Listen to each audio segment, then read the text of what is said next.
नमस्कार, मैं श्री रामकृष्णा शिव ज्ञान में आपको स्वागत करता हूँ। जय भोलेनाथ। श्री शौनक जी ने कहा, महाभाग सूत जी, आप धन्य हैं, परमार्थ तत्व के ज्ञाता हैं। आपने कृपा करके हम लोगों को बड़ी अद्भुत एवं दिव्य कथा सुनाई है।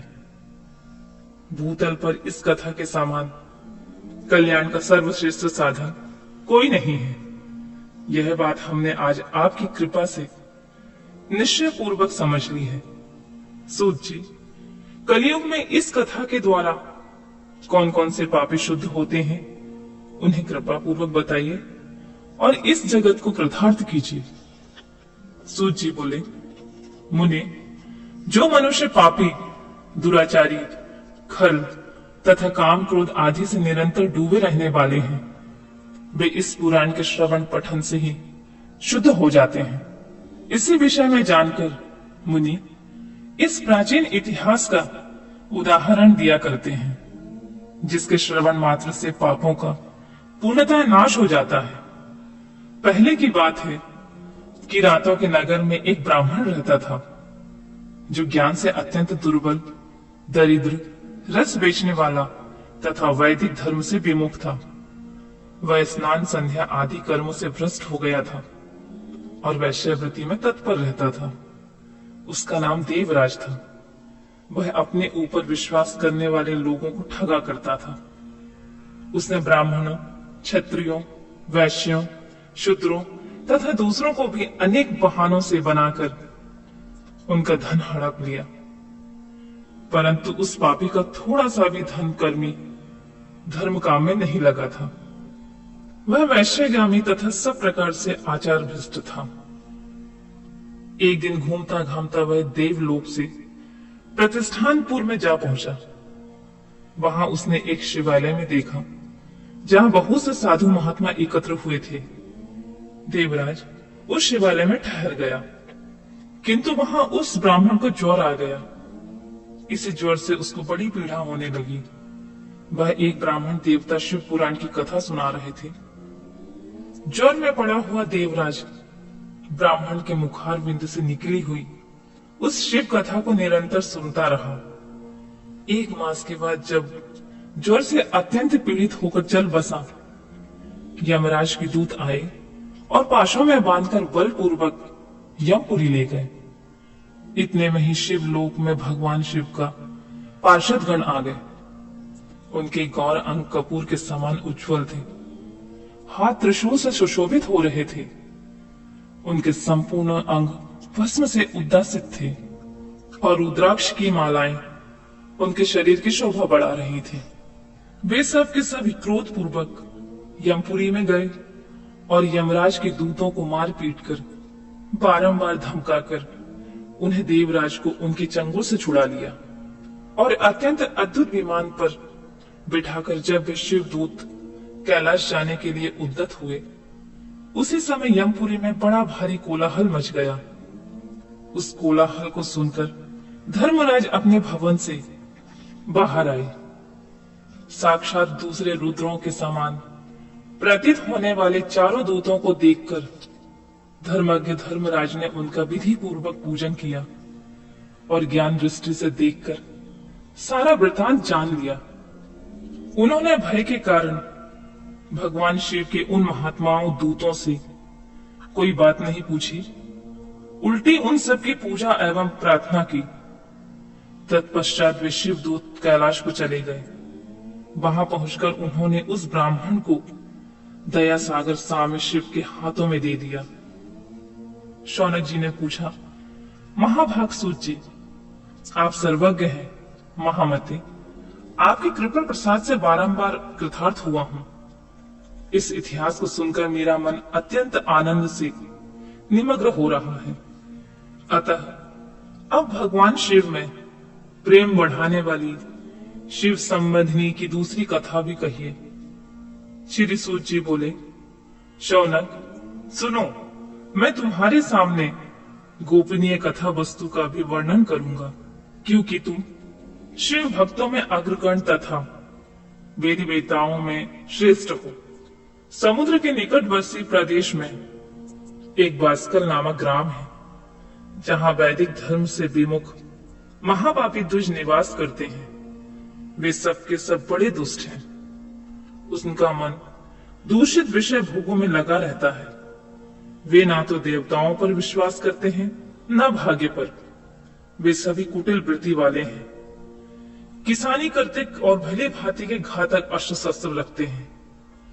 वे व्यभिचारी एवं खल हैं। ज्ञान वैराग्य तथा सब धर्म का सेवन ही मनुष्य के लिए परम पुरुषार्थ है। इस बात को वे बिल्कुल नहीं जानते हैं। वे सभी पशु बुद्धि वाले हैं। अन्य वर्णों के लोग भी उन्हीं की भांति कुत्सित विचार रखने वाले स्वधर्म में विमुख एवं खल हैं।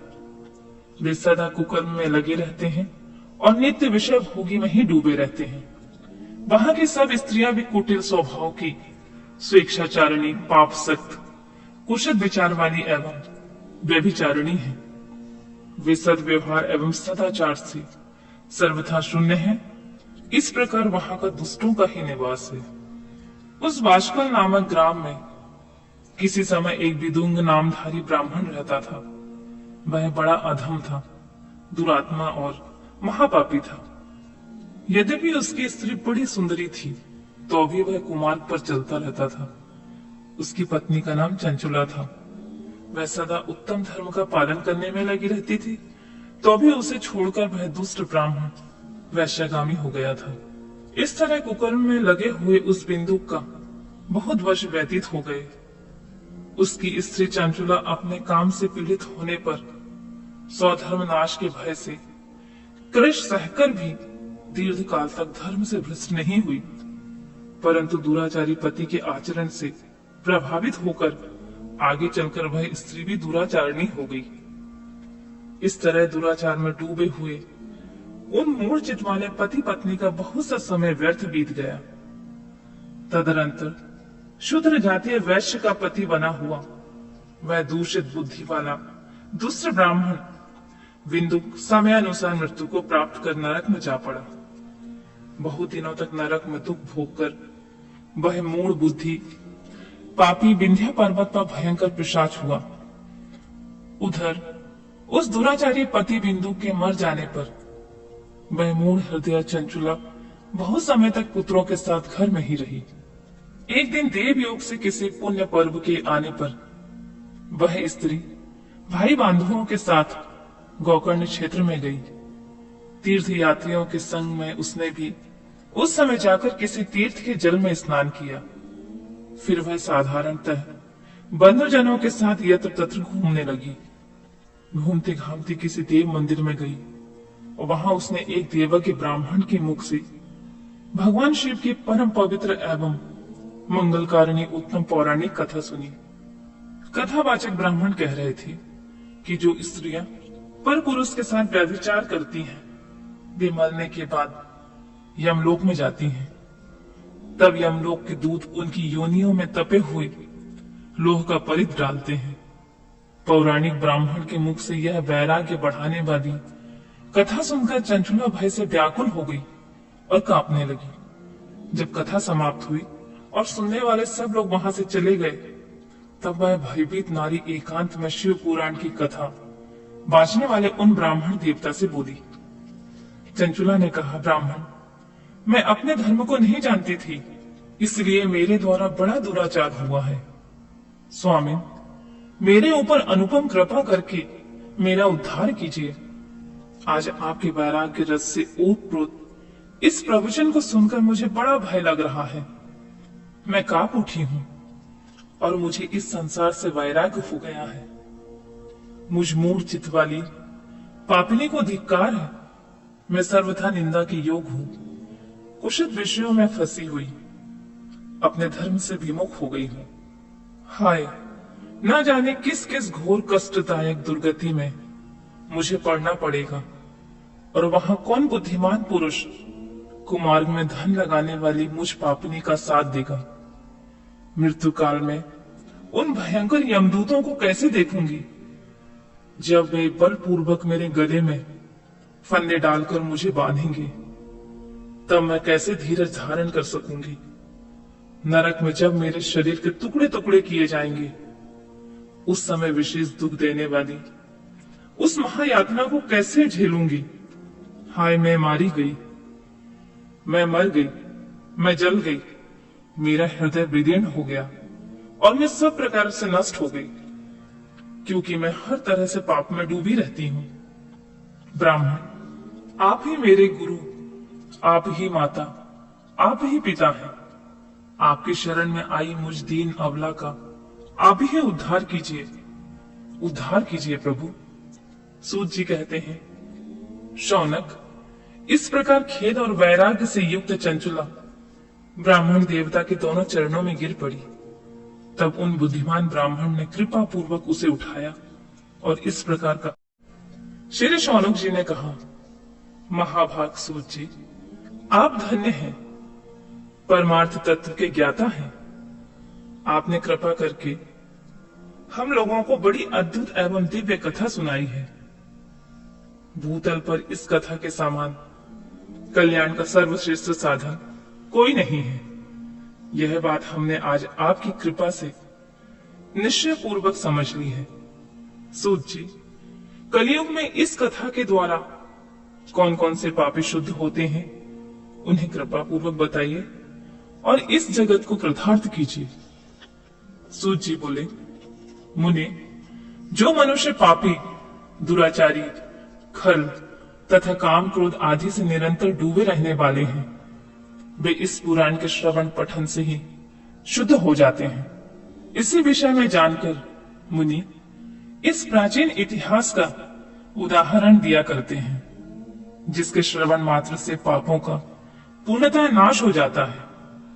पहले की बात है कि रातों के नगर में एक ब्राह्मण रहता था, जो ज्ञान से अत्यंत दुर्बल, दरिद्र, रस बेचने वाला तथा वैदिक धर्म से विमुख था। वह स्नान संध्या आदि कर्मों से भ्रष्ट हो गया था और वैश्यवृत्ति में तत्पर रहता था। उसका नाम देवराज था। वह अपने ऊपर विश्वास करने वाले लोगों को ठगा करता था। उसने ब्राह्मणों, क्षत्रियों, वैश्यों, शूद्रों तथा दूसरों को भी अनेक बहानों से बनाकर उनका धन हड़प लिया, परंतु उस पापी का थोड़ा सा भी धन कर्मी धर्म काम में नहीं लगा था। वह वैश्यगामी तथा सब प्रकार से आचार भ्रष्ट था। एक दिन घूमता घामता वह देवलोक से प्रतिष्ठानपुर में जा पहुंचा। वहां उसने एक शिवालय में देखा, जहां बहुत से साधु महात्मा एकत्र हुए थे। देवराज उस शिवालय में ठहर गया, किंतु वहां उस ब्राह्मण को ज्वर आ गया। इसी ज्वर से उसको बड़ी पीड़ा होने लगी। वह एक ब्राह्मण देवता शिव पुराण की कथा सुना रहे थे। ज्वर में पड़ा हुआ देवराज ब्राह्मण के मुखार बिंद से निकली हुई उस शिव कथा को निरंतर सुनता रहा। 1 मास के बाद जब ज्वर से अत्यंत पीड़ित होकर चल बसा, यमराज के दूत आए और पाशों में बांधकर बलपूर्वक यमपुरी ले गए। इतने में ही शिवलोक में भगवान शिव का पार्षद गण आ गए। उनके गौर अंग कपूर के समान उज्जवल थे, हाथ त्रिशूल से सुशोभित हो रहे थे।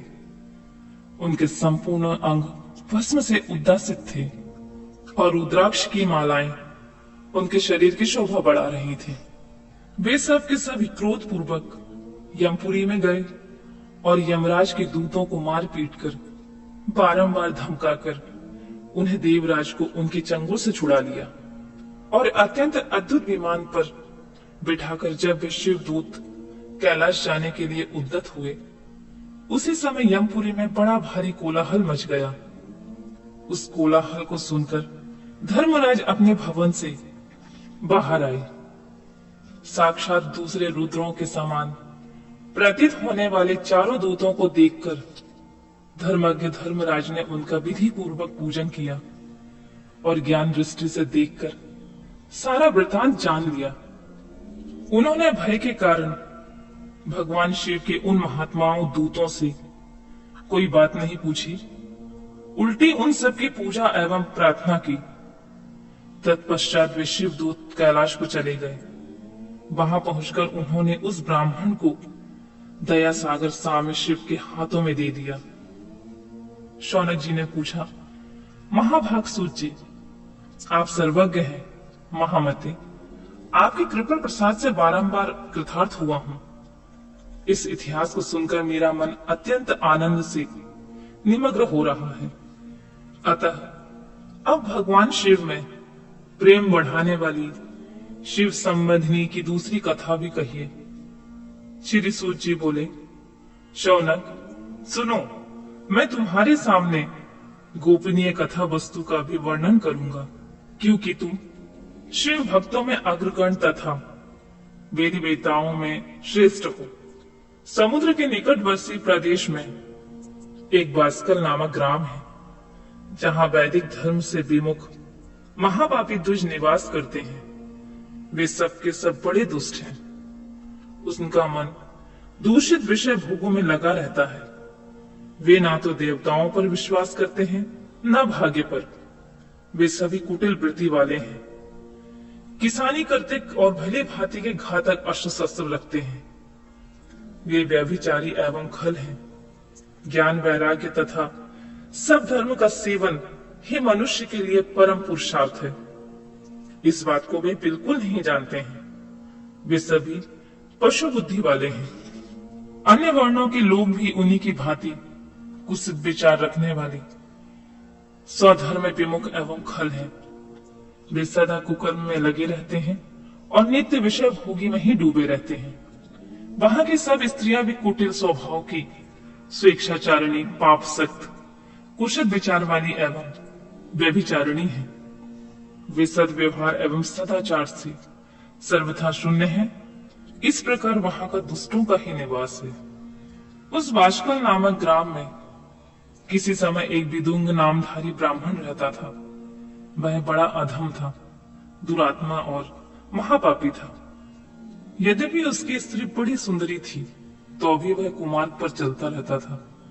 उसकी पत्नी का नाम चंचुला था। वह सदा उत्तम धर्म का पालन करने में लगी रहती थी, तो भी उसे छोड़कर वह दुष्ट ब्राह्मण वैश्यगामी हो गया था। इस तरह कुकर्म में लगे हुए उस बिंदु का बहुत वर्ष व्यतीत हो गए। उसकी स्त्री चंचुला अपने काम से पीड़ित होने पर स्वधर्म नाश के भय से क्लेश सहकर भी दीर्घ काल तक धर्म से भ्रष्ट नहीं हुई, परंतु दुराचारी पति के आचरण से प्रभावित होकर आगे चलकर वह स्त्री भी दुराचारिणी हो गई। इस तरह दुराचार में डूबे हुए उन मूर्छित वाले पति पत्नी का बहुत सा समय व्यर्थ बीत गया।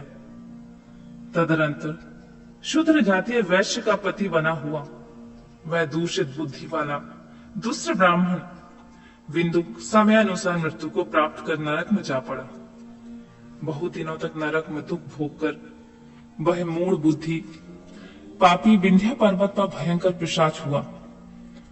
उधर उस दुराचारी पति बिंदु के मर जाने पर वह मूढ़ हृदय चंचुला बहुत समय तक पुत्रों के साथ घर में ही रही। एक दिन देव योग से किसी पुण्य पर्व के आने पर वह स्त्री भाई बांधवों के साथ गोकर्ण क्षेत्र में गई। तीर्थ यात्रियों के संग में उसने भी उस समय जाकर किसी तीर्थ के जल में स्नान किया। फिर वह साधारणतः बंधुजनों के साथ यत्र तत्र घूमने लगी। घूमते घामती किसी देव मंदिर में गई और वहां उसने एक देवज्ञ ब्राह्मण के मुख से भगवान शिव की परम पवित्र एवं मंगलकारिणी उत्तम पौराणिक कथा सुनी। कथावाचक ब्राह्मण कह रहे थे कि जो स्त्रियां पर पुरुष के साथ व्यभिचार करती हैं, वे मरने के बाद यमलोक में जाती हैं। तब यमलोक के दूत उनकी योनियों में तपे हुए लोह का परित डालते हैं। पौराणिक ब्राह्मण के मुख से यह वैराग्य बढ़ाने वाली कथा सुनकर चंचुला भय से व्याकुल हो गई और कांपने लगी। जब कथा समाप्त हुई और सुनने वाले सब लोग वहां से चले गए, तब वह भयभीत नारी एकांत में शिव पुराण की कथा बांचने वाले उन ब्राह्मण देवता से बोली।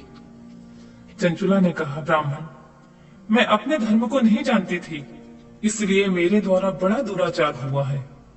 स्वामी, मेरे ऊपर अनुपम कृपा करके मेरा उद्धार कीजिए। आज आपके वैराग्य रस से ओतप्रोत इस प्रवचन को सुनकर मुझे बड़ा भय लग रहा है। मैं कांप उठी हूं और मुझे इस संसार से वैराग्य हो गया है। मुझ मूढ़ चित्त वाली पापिनी को धिक्कार है। मैं सर्वथा निंदा के योग हूं, कुशित विषयों में फंसी हुई, अपने धर्म से विमुख हो गई हूं। हाय, ना जाने किस किस घोर कष्टदायक दुर्गति में मुझे पड़ना पड़ेगा, और वहां कौन बुद्धिमान पुरुष कुमार्ग में धन लगाने वाली मुझ पापिनी का साथ देगा। मृत्यु काल में उन भयंकर यमदूतों को कैसे देखूंगी, जब वे बलपूर्वक मेरे गले में फन्ने डालकर मुझे बांधेंगे, तब मैं कैसे धीरज धारण कर सकूंगी। नरक में जब मेरे शरीर के टुकड़े टुकड़े किए जाएंगे, उस समय विशेष दुख देने वाली उस महायातना को कैसे झेलूंगी। हाय, मैं मारी गई, मैं मर गई, मैं जल गई, मेरा हृदय विदीर्ण हो गया और मैं सब प्रकार से नष्ट हो गई, क्योंकि मैं हर तरह से पाप में डूबी रहती हूं। ब्राह्मण, आप ही मेरे गुरु, आप ही माता, आप ही पिता हैं। आपकी शरण में आई मुझ दीन अबला का आप ही उद्धार कीजिए, उद्धार कीजिए प्रभु। सूत जी कहते हैं, शौनक, इस प्रकार खेद और वैराग्य से युक्त चंचुला ब्राह्मण देवता के दोनों चरणों में गिर पड़ी। तब उन बुद्धिमान ब्राह्मण ने कृपा पूर्वक उसे उठाया और इस प्रकार का